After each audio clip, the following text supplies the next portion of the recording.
Director Alex Proyas has given us a movie that shows that love transcends death itself, and it's pretty kick-ass, and he made it when he made The Crow over 20 years ago. What's happened in his life since then to make him vomit out this monstrosity, I will never know, but I can guarantee you, it wasn't good.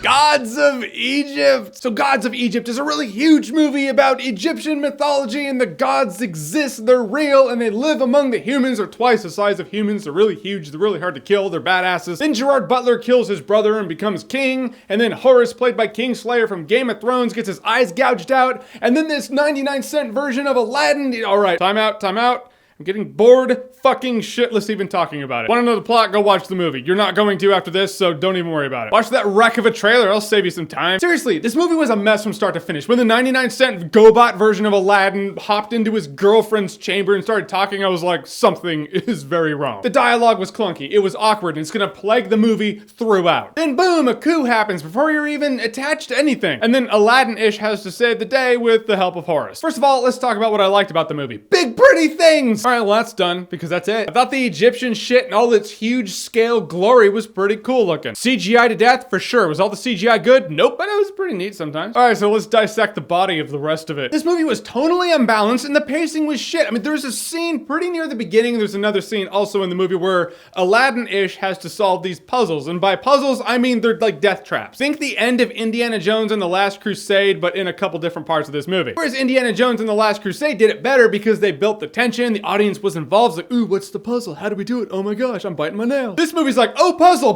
done. No real explanation. It doesn't give it time. It doesn't do what Hollywood, you need to know this. It doesn't engage us. Our main hero solving a puzzle is a perfect opportunity to engage the audience, but you didn't do it. You don't buy any of the love interest. Gerard Butler's over the top in a weird, awkward dialogue kind of way. A few different times, not just Gerard Butler. I mean, Kingslayer a few times. A lot of people in this movie, on a few occasions, had that one-liner they just had to say. Like this snake is blowing fire and it blows up and the fire is coming towards him, and of course he has to snap out a quip before he dodges it. It's not the time at that point. Survive the fire first. Talk shit later. Gerard Butler has a couple of Mr. Freeze-ish lines where I'm sure they were supposed to sound really dick, you know? Like he was indifferent to human beings, like he was just kind of an asshole and he doesn't even get emotionally involved, but that's just an excuse people will use for his character because it was just sloppily written and sloppily done. This movie even does that transgression where it's like there's something that someone can't do. Like, I don't have the ability to do that. Then in the end, they end up spontaneously doing it. And they're like, whoa, I guess I could have done that the whole time. Holy fuck.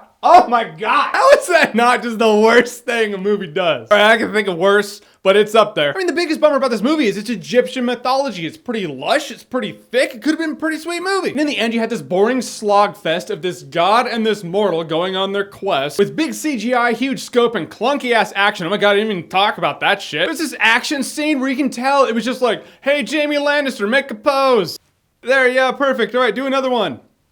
All right, yeah, cool. Yeah, we'll just CGI around it. We'll have the camera pan around you and things will just happen. We'll edit around it. This movie's just lazy, it's clunky, it's uninteresting. And in the end, it tied up in a messy ass, sloppy ass wreck of a bow to get people to go, all right, later, bye, leave the theater now, it's over. Thanks for your money. Dicks. And in the end, Gods of Awful is certainly dog shit. All right, so Gods of Awful, have you seen it? What did you think about it? Or what's your biggest big budget disappointment of all time? Like the shittiest movie with the big budget. I don't even know what the budget of this movie is. It could be nonsense. It could be small. I lack the motivation to look it up myself. But for me, the big budget shit movie will always be Transformers Revenge of the Fallen. That's what got me started on here. But whatever you think, comment below, let me know. And as always, if you like what you've seen here and you want to see more, click right here to see more.